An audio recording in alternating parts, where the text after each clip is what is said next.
Good morning friends. आज इस video lecture में मैं आप लोगों को स्ट्रक्चर पैडिंग के बारे में बताऊंगी। हम देखेंगे कि किस तरीके से हम स्ट्रक्चर में एक्स्ट्रा स्पेस की प्रॉब्लम को फेस करते हैं। स्ट्रक्चर पैडिंग, तो जैसा कि हम सब जानते हैं कि जब हम स्ट्रक्चर का यूज़ करते हैं तो हम स्ट्रक्चर का यूज़ डिफरेंट डेटा आइटम्स का एक कलेक्शन बनाने में, डिफरेंट डेटा आइटम्स का एक ग्रुप बनाने में करते हैं, जिससे हमें ये फैसिलिटी मिलती है कि हम एक ही जगह पर एक ही डाटा यूनिट का यूज़ करके डिफरेंट डेटा आइटम्स को, जो डिफरेंट डेटा टाइप्स के होते हैं, उनको यूज़ कर पाते हैं। लेकिन जब हम स्ट्रक्चर का यूज़ करते हैं सी में, तो हमें पैडिंग जैसी प्रॉब्लम से गुजरना पड़ता है। तो स्ट्रक्चर पैडिंग क्या होता है और ये किस तरीके से जनरेट होती है, आज हम इसके बारे में डिस्कस करेंगे। तो जब हम अपने मेमोरी में जब हम स्ट्रक्चर को डिफ़ाइन करते हैं और जब मेमोरी में इन डाटास को, क्योंकि हम जानते हैं कि स्ट्रक्चर जो है वो है collection of different data item in a single unit. तो जब इन डेटा आइटम्स को, इन डेटा मेंबर्स के लिए मेमोरी ऑक्यूपाई की जाती है और उस मेमोरी में अगर हमारे पास बीच में कोई एक्स्ट्रा स्पेस आ जाता है या जितनी मेमोरी एलोकेट होनी चाहिए उससे ज़्यादा मेमोरी अगर हमें दिखाती है, तो उसे हम कहते हैं स्ट्रक्चर पैडिंग। अगर सिंपल सा हम देखें, कॉन्सेप्ट देखें कि क्या होगा स्ट्रक्चर पैडिंग, तो स्ट्रक्चर पैडिंग ऐसा है कि मान लीजिए मेरे स्ट्रक्चर का मेमोरी लोकेशन होना चाहिए था 50 बाइट, लेकिन अगर वो मुझे दिखा रहा है 54 बाइट, इट मीन्स उसने अपने उस मेमोरी लोकेशन से 4 बाइट ज़्यादा मेमोरी ऑक्यूपाई की है। तो जो ये 4 बाइट एक्स्ट्रा मेमोरी उसने ऑक्यूपाई की है, इसी को कहा जाता है स्ट्रक्चर पैडिंग। तो इसे हम एक एग्जांपल के थ्रू समझेंगे कि स्ट्रक्चर पैडिंग एक्चुअली होता कैसे है और किस वजह से हमें स्ट्रक्चर पैडिंग जैसी प्रॉब्लम को फेस करना पड़ता है। In order to align the data in a memory, one or more empty bytes between the memory addresses which are allocated for the other structure member while the memory allocation। तो जैसे कि मैंने आपको बताया कि जब हम मेमोरी स्पेस एलोकेट किया जाता है, जब हम स्ट्रक्चर को डिक्लेयर करते हैं और उनके डेटा मेंबर के हिसाब से जब उन्हें मेमोरी एलोकेट की जाती है, अगर उस मेमोरी एलोकेशन के बीच में कोई एक्स्ट्रा बाइट अगर आ जाती है, एक्स्ट्रा बाइट एलोकेट कर दी जाती है जो कि किसी दूसरे मेमोरी एलिमेंट के लिए, किसी दूसरे स्ट्रक्चर एलिमेंट के लिए बना के रखी गई थी, तो वो जो स्पेस है वो फ्री रह जाता है और नई लोकेशन, जो नया स्पेस है वो फिर से क्या कर दिया जाता है, उसे एलोकेट कर दिया जाता है, जिसके कारण जो है मेमोरी हमारी ज़्यादा ऑक्यूपाई हो जाती है और इसके कारण स्ट्रक्चर पैडिंग हमें देखना पड़ता है। जैसा कि मैंने आपको बताया, in order to align the data in a memory, one or more empty byte are inserted between memory addresses which are allocated for the other structure member while memory allocation। कोई अगर एक्स्ट्रा स्पेस हमारे उस memory location में रख दिया गया है जो कि किसी दूसरे, मतलब जो हमारे स्ट्रक्चर है उसके नेक्स्ट एलिमेंट के लिए ऑक्यूपाई करके रखा गया है, तो इसे हम कहते हैं स्ट्रक्चर पैडिंग। नॉर्मली जैसा मैंने आपको बताया कि अगर हम अपने स्ट्रक्चर के लिए हम जानते हैं कि हमने कौन कौन से डेटा टाइप्स के वेरिएबल स्ट्रक्चर में डिक्लेयर किए हैं और हमारा कितना मेमोरी बाइट आएगा। मान लीजिए कि मुझे पता है कि मेरे स्ट्रक्चर का जो मेमोरी बाइट होगा वो 50 बाइट होगा, लेकिन वो मुझे 54 बाइट मिलता है, इट मीन्स 4 बाइट ज़्यादा ऑक्यूपाई हुई है। तो ये किस रीज़न से होता है उसके बारे में आज हम डिस्कस कर रहे हैं। Architecture of a computer processor in such a way that can read one word from a memory at a time।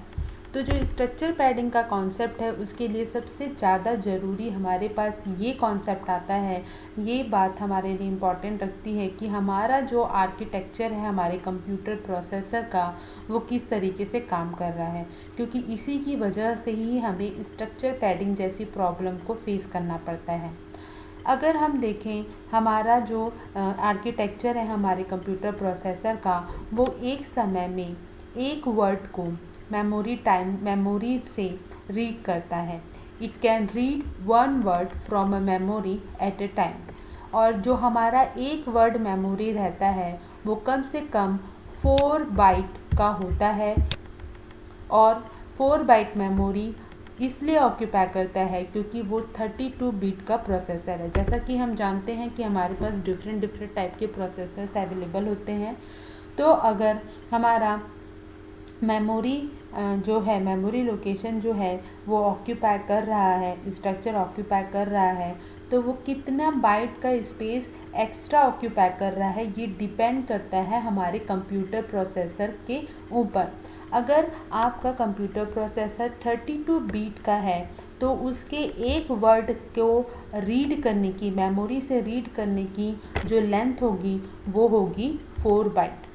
Architecture of a computer processor is such a way that it can read one word from a memory at a time। जैसा कि मैंने आपको बताया कि हमारा processor memory से एक समय में एक वर्ड को पढ़ता है, और अगर हमारा जो प्रोसेसर है वो 32 बीट का है तो उस वन वर्ड की जो लेंथ होगी वो होगी 4 बाइट। ये इसलिए किया जाता है, इसका मतलब प्रोसेसर इसलिए इस तरीके का काम करता है क्योंकि इससे हमारे इंस्ट्रक्शन को जो रीड करने की कैपेसिटी है वो फास्ट होती है, जिसका एडवांटेजेस हमको लेना होता है।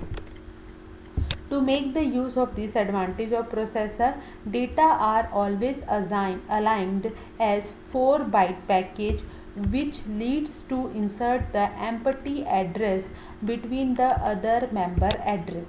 तो इसी वजह से हमारा, क्योंकि जैसा कि मैंने आपको बताया, अगर हमारा 32 बीट का प्रोसेसर है तो वो एक समय में एक मेमोरी वर्ड को रीड करेगा और वो मेमोरी वर्ड की जो लेंथ होगी वो होगी 4 बाइट। तो जब अगर हम अपने प्रोसेसर की ये एडवांटेज को अगर यूज़ करते हैं तो हमारा जो डेटा है वो हमेशा अलाइन किया जाएगा। मतलब मेमोरी में जब स्पेस बनाया जाएगा तो हर डेटा एलिमेंट के लिए 4 बाइट का स्पेस क्रिएट किया जाएगा, जिसकी वजह से हमारे पास बीच में अगर हमारे जो डेटा एलिमेंट्स हैं उनकी साइज़ अगर कम हुई तो उसकी वजह से हमारे पास बीच में एक्स्ट्रा स्पेस आ जाएगा, जिससे स्ट्रक्चर पैडिंग की प्रॉब्लम सामने आएगी। Because of this structure padding concept in a C, size of the structure is always not same as we think. तो इसी वजह से हम ये सोचते हैं कि हमारा स्ट्रक्चर जो है वो 50 बाइट मेमोरी ऑक्यूपाई कर रहा है, लेकिन हमारे प्रोसेसर की मेमोरी लेंथ, उनके मेमोरी वर्ड को रीड करने की जो उनकी टेक्नोलॉजी है, जो उनका कॉन्सेप्ट है, उसके कारण हमें स्ट्रक्चर पैडिंग जैसे प्रॉब्लम को फेस करना पड़ता है। अगर हमारा जो प्रोसेसर है वो 32 बीट का है तो वो एक वर्ड को रीड करेगा और एक वर्ड रीड करेगा मेमोरी से एक समय में, और उसकी लेंथ होगी 4 बाइट। लेकिन अगर हमारा प्रोसेसर जो अगर मान लीजिए 64 बीट का है तो वो जब एक वर्ड को मेमोरी से रीड करेगा तो उसकी लेंथ होगी 8 बाइट। हमारे मेमोरी वर्ड की जो लेंथ है वो हमारे प्रोसेसर के बीट पर डिपेंड करती है। अगर 32 बीट है तो वन वर्ड की मेमोरी लेंथ होगी 4 बाइट, और अगर 64 बीट है तो वन वर्ड की मेमोरी लेंथ होगी 8 बाइट। अब हम इस स्ट्रक्चर पैडिंग को एक एग्जांपल के थ्रू समझते हैं। देखिए यहाँ पे मैंने एक स्ट्रक्चर डिफाइन किया है। इस स्ट्रक्चर में हमारे पास 5 मेंबर हैं। हमारे स्ट्रक्चर का नाम है student, integer ID 1, ID 2, then character A, character B, और उसके बाद हमारा फ्लोट मेंबर है परसेंटेज। तो अगर हम नॉर्मल सा, मतलब हमारा जो C का कॉन्सेप्ट है उसके हिसाब से अगर हम चलें तो हमारा जो स्ट्रक्चर का मेमोरी लोकेशन है वो कुछ इस तरीके से बनेगा। पहला जो मेंबर है हमारा वो इंटीजर टाइप का है तो वो 4 मेमोरी ऑक्यूपाई कर रहा है। दूसरा भी 4 ऑक्यूपाई कर रहा है। तीसरा जो है 1 ऑक्यूपाई कर रहा है क्योंकि वो कैरेक्टर है। और चौथा जो है आपका अगेन 1 ऑक्यूपाई कर रहा है, वो भी कैरेक्टर वैल्यू रखता है। और लास्ट जो है आपका फ्लोट डेटा टाइप का मेंबर है, तो वो 4 मेमोरी ऑक्यूपाई कर रहा है। तो इस स्ट्रक्चर की मेमोरी लोकेशन अगर हम देखें तो क्या आएगी, 4 + 4 + 1 + 1 + 4 = 14 बाइट। लेकिन ये ऐसा नहीं होगा। क्यों नहीं होगा? क्योंकि मान लीजिए अगर मेरा प्रोसेसर 32 बीट का है तो वह हर एक डेटा एलिमेंट के लिए 4 बाइट ऑक्यूपाई करेगा। तो इसे देखते हैं आगे, इसे एक एग्जांपल के थ्रू समझते हैं। But this is wrong. Why? Architecture of a computer processor is such a way it can read 1 word from a memory at a time. जैसा कि मैंने आप लोगों को बताया कि हमारा जो कंप्यूटर का प्रोसेसर है, हमारा प्रोसेसर है, वो एक समय में एक वर्ड को मेमोरी से रीड करता है। और एक वर्ड को रीड करने की जो उसकी लेंथ होती है, अगर वो 32 बीट का प्रोसेसर है तो 4 बाइट रेंज होगी, और अगर 64 बीट का होगा तो 8 बाइट रेंज होगी। 1 word is equals to the 4 byte for 32 bit processor and 8 byte for the 64 bit processor.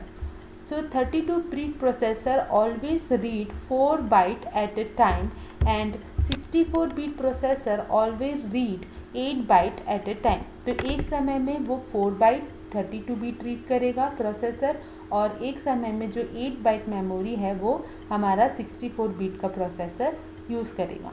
अब मान लीजिए हमने जो स्ट्रक्चर डिक्लेरेशन किया है, ये जो स्ट्रक्चर हमने डिक्लेरेशन किया है, ये हमारे 32 बीट प्रोसेसर पर मतलब हमारा कंप्यूटर का जो प्रोसेसर है वो 32 बीट का है, तो वो हर एक डेटा एलिमेंट के लिए 4 बाइट ऑक्यूपाई करेगा।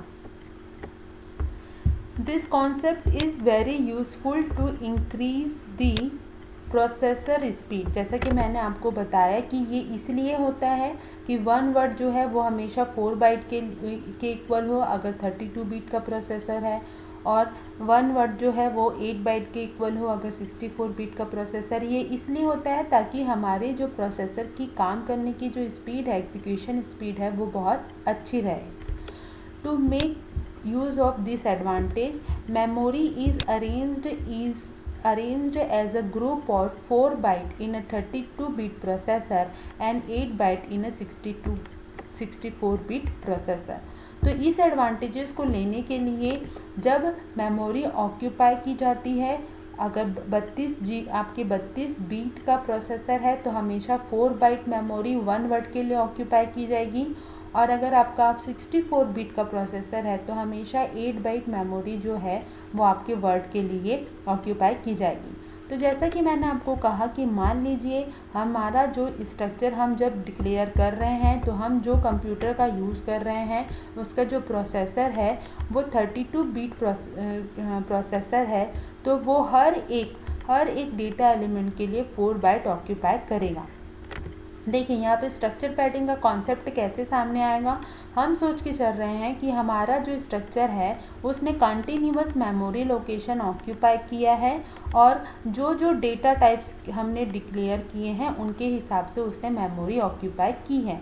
अगर इसके हिसाब से देखें तो हमारा जो मेमोरी साइज़ होगा वो होना चाहिए 40 बाइट, लेकिन ये नहीं होगा क्योंकि हमारा अगर, जैसा कि मैंने आपको बताया कि अगर हमारा जो प्रोसेसर है वो 32 बीट का है तो वो हर एक वर्ड के लिए 4 बाइट ऑक्यूपाई करेगा। मतलब हमारे स्ट्रक्चर का जो मेमोरी लोकेशन है वो कुछ इस तरीके से बनेगा। आईडी हमारा जो इंटीजर वैल्यू है, पहली जो डेटा मेंबर है उसके लिए उसने 4 बाइट ऑक्यूपाई किया है मेमोरी में। उसी तरीके से ID2 के लिए भी उसने 4 बाइट ऑक्यूपाई किया है। उसी तरीके से कैरेक्टर A के लिए भी उसने 4 बाइट ऑक्यूपाई किया है। कैरेक्टर B वेरिएबल के लिए भी, डेटा एलिमेंट के लिए उसने 4 बाइट ऑक्यूपाई किया है, और फ्लोट मेंबर परसेंटेज के लिए भी उसने 4 बाइट ऑक्यूपाई किया है। ये हमारा 32 बीट प्रोसेसर का मेमोरी अलाइनमेंट है, मेमोरी को ऑक्यूपाई करने का कॉन्सेप्ट है। जैसा कि मैंने आपको बताया, अगर हमें अपने प्रोसेसर की स्पीड पर भी ध्यान देना है और उस कॉन्सेप्ट से और प्रोसेसर के जो मेमोरी लोकेशन का कॉन्सेप्ट है अगर उस पर ध्यान उससे चलना है, तो हमारा जो 32 बीट का प्रोसेसर है वो हमेशा मेमोरी को 4 बाइट के ग्रुप में अरेंज करेगा। तो आईडी इंटीजर वेरिएबल है, तो उसने 4 बाइट ले लिया, तो वो हमारे डेटा टाइप के रेंज को सेटिस्फाइड करता है।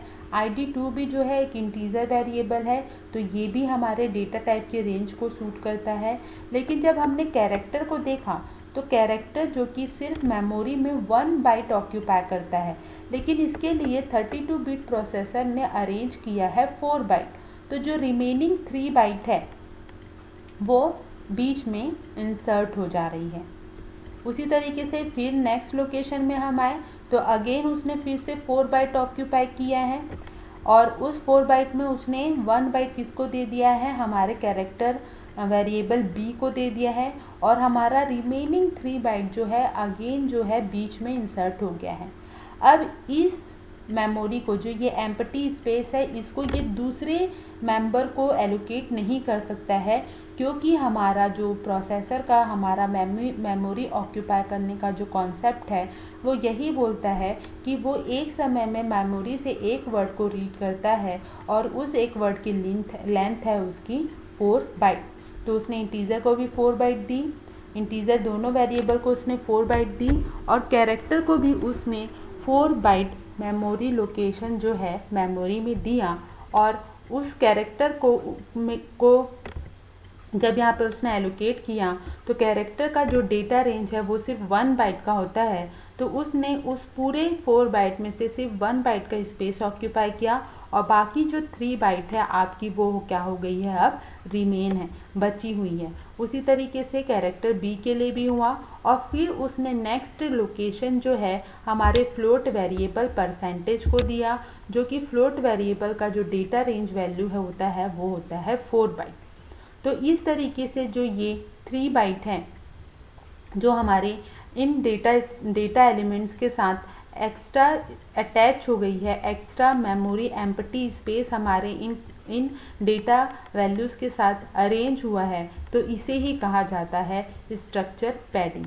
तो स्ट्रक्चर पैडिंग जो है वो बेसिकली हमारे प्रोसेसर के आर्किटेक्चर पर डिपेंड करता है। अगर हमारा जो प्रोसेसर है वो 32 बिट का है, तो वो हमेशा मेमोरी से 1 वर्ड को एट अ टाइम रीड करेगा, और उस 1 वर्ड की लेंथ होगी 4 बाइट। और अगर मान लीजिए हमारा प्रोसेसर जो है वो 64 बिट का है, तो वो उस मेमोरी को मेमोरी जब अलाइन करेगा, मेमोरी जब ऑक्यूपाई करेगा, तो वो हमेशा 1 वर्ड के लिए 8 बाइट का स्पेस ऑक्यूपाई करेगा। और जो रिमेनिंग स्पेस है वो मान लीजिए अगर जो डेटा एलिमेंट अगर उस 8 बाइट को पूरी तरीके से यूज़ कर लेता है तो हमारे लिए बेनिफिशियल है, अगर नहीं करता है तो फिर वो एक्स्ट्रा स्पेस में काउंट होगा, और जिससे हमारे पास स्ट्रक्चर पैडिंग की जो प्रॉब्लम है वो सामने आती है। तो इसका ये मतलब है कि जब हम इस स्ट्रक्चर हमने डिक्लेयर किया है यहाँ पर, इसके लिए अगर हम मेमोरी देखेंगे, तो हमारा अब मेमोरी स्ट्रक्चर पैडिंग के कारण जो है हमारी मेमोरी हो जाएगी 4 + 4 + 4 + 4 और +4। इट मीन्स आपकी टोटल मेमोरी वैल्यू हो जाएगी, आपको इन कैरेक्टर वेरिएबल ए और कैरेक्टर वेरिएबल बी के लिए भी एक्स्ट्रा 3 बाइट जो है आपके मेमोरी स्पेस में आ रही है। तो आपकी अब टोटल मेमोरी रेंज जो हो जाएगी वो हो जाएगी 20 बाइट्स, क्योंकि 3 बाइट्स का जो है आपका जो स्पेस है वो यूजेबल तो नहीं है, लेकिन क्योंकि हमारा जो प्रोसेसर है वो अपने मेमोरी को अलाइन करने के कॉन्सेप्ट के हिसाब से 4 बाइट की मेमोरी जो है ऑक्यूपाई कर रहा है एक वर्ड के लिए, एक डेटा एलिमेंट के लिए। और स्ट्रक्चर का कॉन्सेप्ट भी कहता है कि स्ट्रक्चर जो है हर डेटा एलिमेंट के हिसाब से मेमोरी ऑक्यूपाई करता है, और वो भी कंटिन्यूअस मैनर में ऑक्यूपाई करता है। तो अब हमारी जो मेमोरी लेंथ है वो हो जाएगी 4 + 4 8, 8 + 4 12, 12 प्लस 4 16 और 16 प्लस 4 20। इट मीन्स आपकी इस स्ट्रक्चर की जो टोटल मेमोरी लोकेशन है वो आएगी 20 बाइट, ना कि 14 बाइट। तो इस तरीके से हमें स्ट्रक्चर पैडिंग का प्रॉब्लम जो है फेस करना पड़ता है। अब इस स्ट्रक्चर पैडिंग के प्रॉब्लम को हम किस तरीके से सॉल्व कर सकते हैं, इसके लिए मैं आप लोगों को नेक्स्ट वीडियो में बताऊंगी कि हम किस तरीके से स्ट्रक्चर पैडिंग की प्रॉब्लम को सॉल्व कर सकते हैं। Okay, thank you friends. आप लोग इसका स्क्रीनशॉट ले लीजिए।